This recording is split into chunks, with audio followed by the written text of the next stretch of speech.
আজকে আমি সারাদিন শুধু ম্যাঙ্গো ফ্লেভারের খাবার খাবো।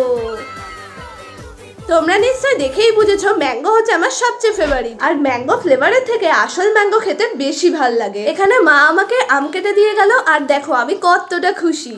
আমগুলো খেতেও ভীষণ মিষ্টি ছিল। এরপরে দুপুরে একটু কাজ ছিল, তাই চলে গেছিলাম কলেজ স্ট্রিটে, আর ভাবলাম ওখানে গিয়েও একটুখানি ম্যাঙ্গো ফ্লেভারে কিছু ট্রাই করি। প্যারামাউন্টের কিছুটা আগে যে শরবতের স্টলগুলো থাকে ওখান থেকে নিয়ে নিলাম কাঁচা আমপোড়া শরবত। এটা রিফ্রেশিং হলেও টেস্ট ছিল অ্যাভারেজ। কাজ থেকে ফেরার সময় শিয়ালদা স্টেশনের এই দোকানটা থেকে আমি নিয়ে নিলাম আম দই। এখান থেকে আমি আগেও খেয়েছি, দারুণ হয়, আর ঠান্ডা ঠান্ডা ছিল, খেতে আরো বেশি ভালো লাগছিল। আচ্ছা, তোমরা আমাকে কমেন্টে জানিও তোমরা নেক্সট কি চ্যালেঞ্জ দেখতে চাও, আর যারা সাবস্ক্রাইব করনি অবশ্যই করে নিও। আচ্ছা, এদিকে দেখো বিকেল হয়ে গেছে। বাড়ি ফেরার পথে আমি মঞ্জিলিস থেকে ম্যাঙ্গো পেস্ট্রি নিয়ে এসেছিলাম। এটা খুবই অ্যাভারেজ ছিল, কারণ ম্যাঙ্গোর ফ্লেভার ছিল না বললেই চলে। আর রাতে আমি খেয়ে নিলাম mango Frooti, fresh and juicy. Sorry, Maaza হবে। তাহলে আজকের মতো বাই।